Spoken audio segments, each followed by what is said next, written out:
welcome back to the Coach Mack Show. Coach had the soap game Friday night. The Braves went up first. Started off big, had an 80-yard touchdown right off the bat, then things kind of settled down. Defense kind of took over a little bit there. Yeah, it's always good to have the when we have our spring scrimmage, we always have the young guys, the junior high guys come out, and then the soap game, that's something we've added to that also. It seems that we get a little bit more soap when we have the young kids show up, and also it helps when the band's there. So we got plenty of soap out of the soap game. Good deal. But yeah, starting off with the Braves, they look really good out there. They've got some good young talent. I think some of our better running back type guys are going to be coming from that level over the next couple of years.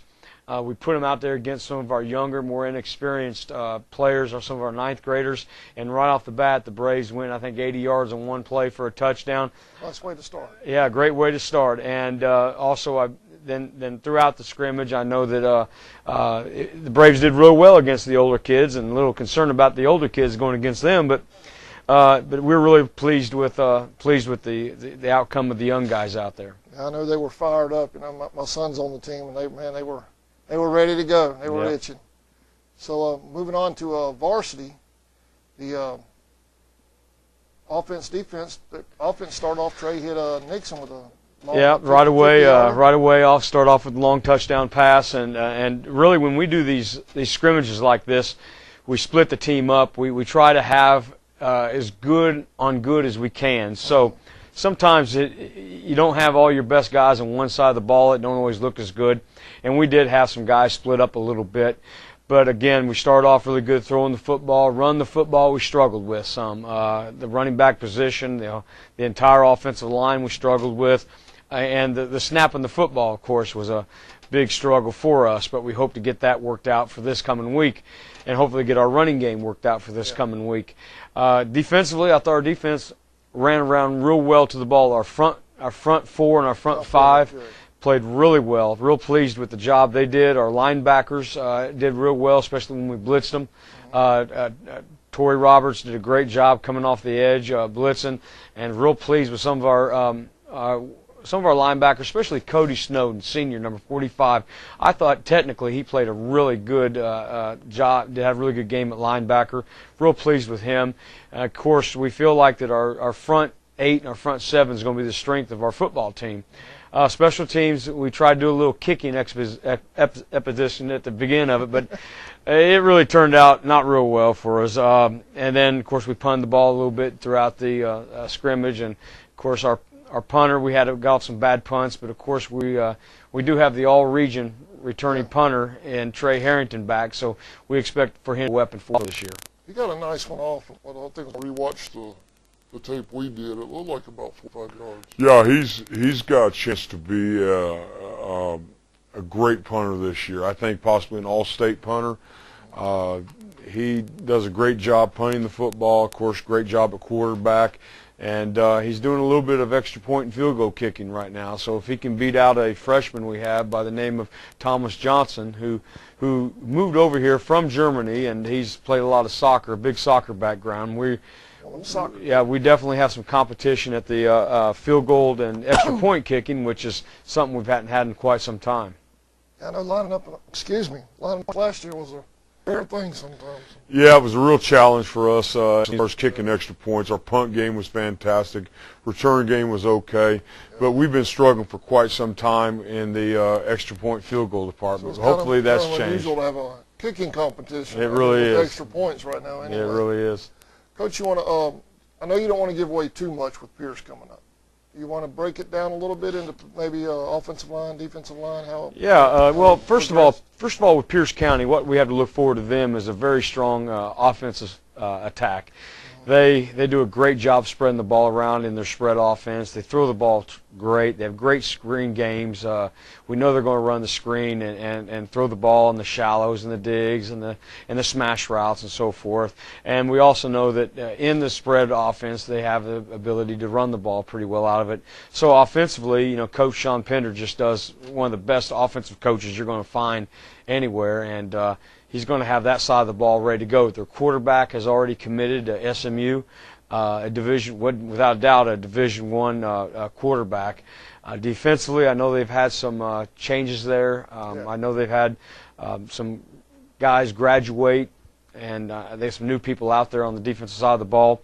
So it's going to be interesting to see how that goes. Big thing I told the kids, I said, everybody's wrapped up in winning this thing. It's a scrimmage. It's a great opportunity for us just to do the things, to see how it works on film, similar to what we did with the soap game.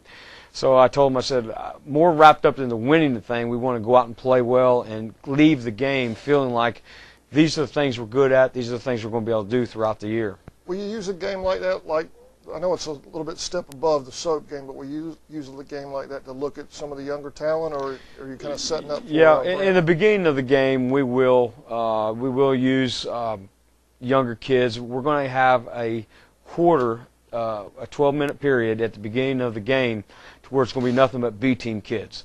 And we don't have a large roster, so there may be some older kids working in there just out of position a little bit.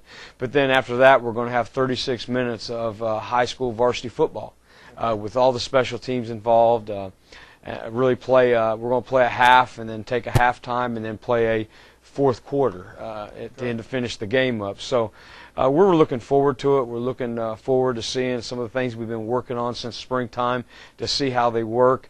And even coming out of the soap game, we've made adjustments from the soap game, things that didn't work real well for us. Maybe we threw a few things out and we've added a few other things. So we're anxious to see if they work. We're anxious to get this thing going. The only bad thing about the scrimmage is the way it works out. Then you got 2 open weeks after that before you get into the regular schedule, Brantley County right here. I know you get fired up, and then you hit the brake. Well, y'all don't hit the brakes, but the fans hit the brakes for 2 weeks. Yeah, it's going all the time. It's really, once you get a scrimmage game under your belt, once you've got a taste of live competition against somebody else, you're really eager to keep it going. And those two open weeks, that open week in there is really kind of tough to deal with, but we'll make it work. We always have, and then we'll get into regular season play with Brantley County right here. Yeah, Brantley County's at home this year. That's right. So that'll be a big one. Coach, you want to take a short break, and we'll figure out what we're going to do next segment. Okay. All right.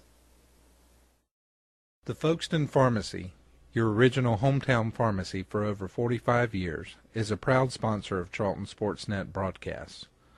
Folkestone Pharmacy accepts insurance from most local employers, including the City of Folkestone, Charlton County, Babcock and Wilcox, AJM, Charlton Memorial Hospital, and many others. The Folkestone Pharmacy wishes the Indians best of luck this season.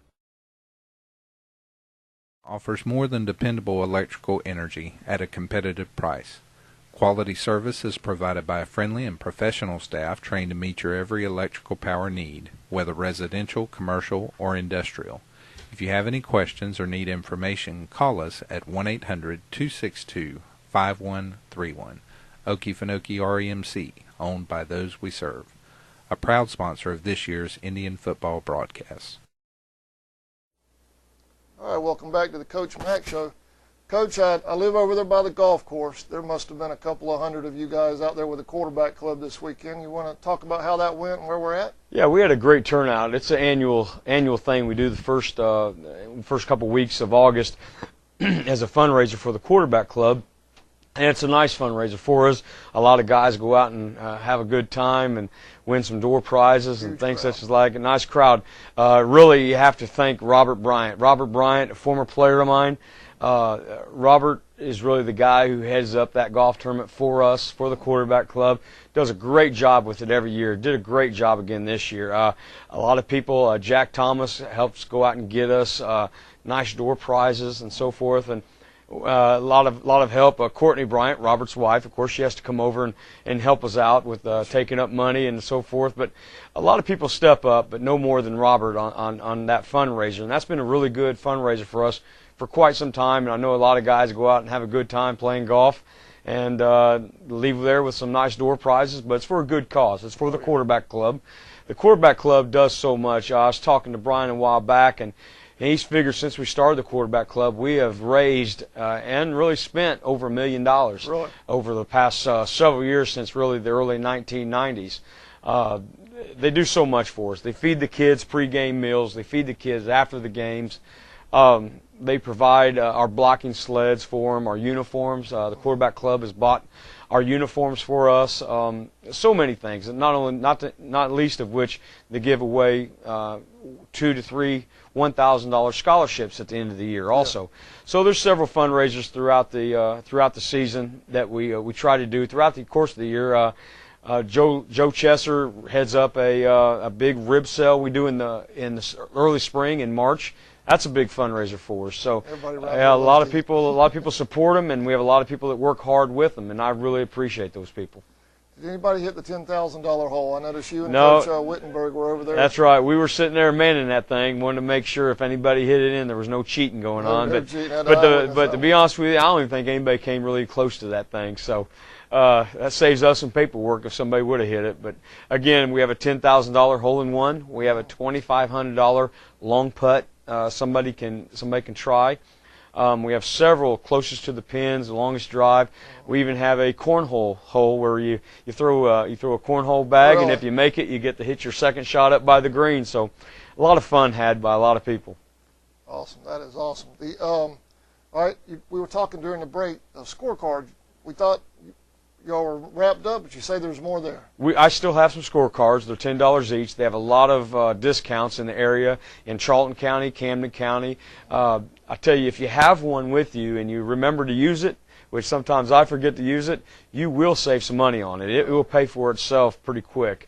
A lot of great discounts on it locally. So they're good over in Camden as well. Yeah, there's places in Camden, 5-Star Pizza, some other places. Here in town, of course, we have McDonald's, Dairy Queen, Subway, and a few other places in town. So I tell you, they're really a good thing to have. It's not only it's a good support for the program, but it will benefit you if you remember to use them. And like I said, sometimes throughout the year I'll go to Dairy Queen, take my daughters there, and we'll forget to use them. We could have saved ourselves $2 right there, but $2 adds up. Yeah, it sure does. But I still have those. Those are $10. Just contact me here at the high school, and I'll make sure you get one. All right. The Fieldhouse. We were talking during the break also. This is an awesome idea. I really like this. You want to go over the the Fieldhouse. The Board of Education is building a beautiful field house for us. Long overdue. We've been in the old one for a long time, and it was really time for a new field house. And through the generosity of really our communities, through the splosh tax and our Board of Education, we're getting a brand new field house. It's going to be nearly twice the size of the old one. It's going to have a training room in there for our athletes to get treated for injuries and so forth. It's going to have a meeting room. It's really going to have a lot of things. Hopefully we can have some sort of open house for it down the road where people can get in there and look at it, because it's really going to be a very nice facility. One thing the quarterback club is going to be responsible for, though, is the lockers for the field house. And the lockers are going to cost us nearly $40,000, which is it's going to be a big on-take for the quarterback club, but it's something that we're going to do. Get a loan, go ahead and try to get these lockers going, and hopefully they'll be here by the end of this month, possibly first week of September maybe. But one way we're going to help pay off these lockers are coming in just over $200 each, about $240 a locker. What we think we're going to do, and I think in just talking to some people, it seems to be something that's going to work. We're going to do a plaque that's going to be in the locker forever. As long as that locker's there, as long as that field house is there. And the plaque is going to be $200. And it's going to be a plaque similar to this.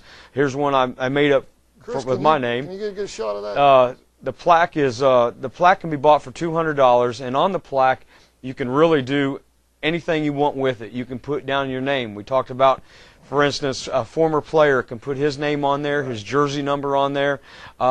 He can put his year of graduation, like class of '99 on there, and he can put a motivational saying on there if he wants, or he could put some accomplishments he may have had, or a family can buy them. Maybe your whole family can come together and basically the thing that's going to be on there is going to say, this locker is sponsored by.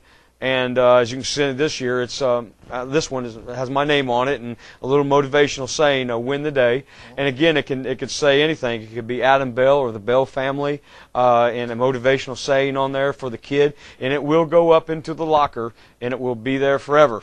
That's fantastic. It'd be a fantastic way for former players or fans or alumni to give back. And put a message on there. They can put it in memorial of somebody, remembrance of somebody, or something like that. Any way you want to do this. But again, if you're interested in doing something like this, put that in the locker in the field house forever. Just see Brian Hewling at State Farm Insurance, or see myself, and we can get you going on it. But I think this is going to be a good way for the quarterback club to help take off some of the cost of these lockers, and I think that's going to be something really good for us. Yeah, that'll be an awesome thing, and the fans, it gives the fans a way to contribute and have something to show for it in there. Exactly. Like I said, it's going to be pressed into the back of the locker, and it will be there forever. Kids will see it, and I think it's just going to be a great thing. And it's to me, $200 to have that put in there for forever. I think it's a great way to show your support to Charlton County football. It's a solid investment. I mean, the lockers will be used year in and year out. Exactly. Those lockers will be there a lot longer than we're around, probably. And that field house and that plaque will be there for an awful long time. So really looking forward to getting mine in there. Looking forward to getting other people to put theirs in there. I think it's going to be a great thing. Yours going to be the first one in line, Coach? It may be. I might put it down there where those big old linemen are, and maybe not by those skinny guys. I don't know. Oh, okay. Hey, Coach, talking about the field house, I was talking to Larry after the Bethune practice today. You said in the media room, I thought something that was pretty interesting, a goal that you guys have, is to be able to review a first half of football at halftime in the media room over there. That's right. In high school football, they're letting you use more and more technology. Yeah. And if you're at home, even on the road, they're letting the coaches on the sidelines use iPads and everything. I'm not ready for that. I'm still using pieces of paper and so forth. But yeah, we could set it up to where basically you can videotape a first half and even break it down in a certain way, come in at halftime, and it be fed right on into our meeting room in there and shown. We can actually bring kids in there and show them bits and parts. We've got 20 minutes at halftime, which ain't a long time. But after you take care of the things you need to take care of, getting water and treatment or whatever, we would have a few minutes to we can throw the video on a big screen, and we can look at it, make some adjustments, and go out the second half and hopefully correct them. We won't have to wait till Monday just to take a look at it to correct our problems. I know I could get my 2-year-old to operate the iPad better. That's right. That's right. I'll tell you what, that's something. Any let's see, we scorecards, quarterback club, the golf tournament. Oh, who won? Who were the winners? I know it was a couple former players of ours. Andy Gowan was on the team, and I think Matthew Coleman was on there. I think he was the ringer on that team. And Josh Popham, our assistant principal, was on that team. Now, I know that they for sure had to carry Josh Popham because I played golf before with Josh Popham, and he's just not any good.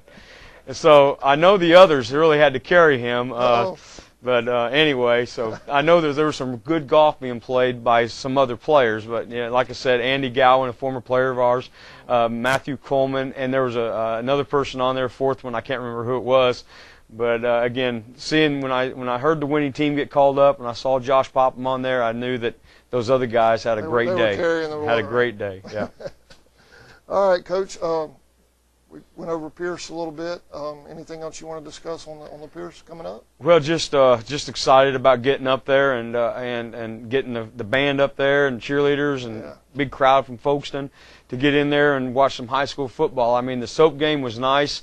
Especially, it was really nice that the band was there. It made it feel a little bit like a football game. But it starts at 8 o'clock. Kickoff's at 8. It's a little later than usual. Usually we start at 7:30, but because of the heat and so forth, we decided to go a little later at 8 o'clock on this one. Looking forward to getting our guys up there in their game uniform and put the spears on the helmet and going out and playing some tackle football. There you go. Can you go over the format one more time? You're going to do. We're going to start off with the young guys. We're going to start off with 12 minutes, 12-minute period. And that will be broke up into 6 minutes. We'll be on defense for 6 minutes, and then we'll be on offense for 6 minutes. And then that'll be done. We'll take a short break, and then we'll get ready to play some varsity football for 3 quarters. And I think that's. There'll be like a halftime time. Yeah, there's going to be somewhat of a halftime. I don't know. It won't be 20 minutes or anything like that, but it'll be. We'll play 2 quarters, and then we'll take a short halftime, and that'll give us as a coaching staff to kind of go through our routine of making adjustments with our players at halftime, and then we'll go out for 1 more quarter just to finish the thing up. And it's one of those things to where when this thing was started, people say, well, it don't matter who wins or don't have to keep score, but I better believe it. The scoreboard will probably be on, and people will be keeping score, and hopefully we'll go up there and play well. Winning would be great, but again, it's a scrimmage. We want to play well and feel like that when we, in 2 weeks, open up with Brantley County right here, that we're really ready to go. Good stepping stone. That's right. Into Brantley in the opener. All right, Coach. We'll see you next Monday. That'd be great. Next Monday again. Well, Friday night. We'll see you Friday night. Friday night. Big crowd. Charlton always travels well. That's right. Especially to Pierce. That's only 30 minutes. So huge crowd up there, guys, and we'll see y'all Friday night.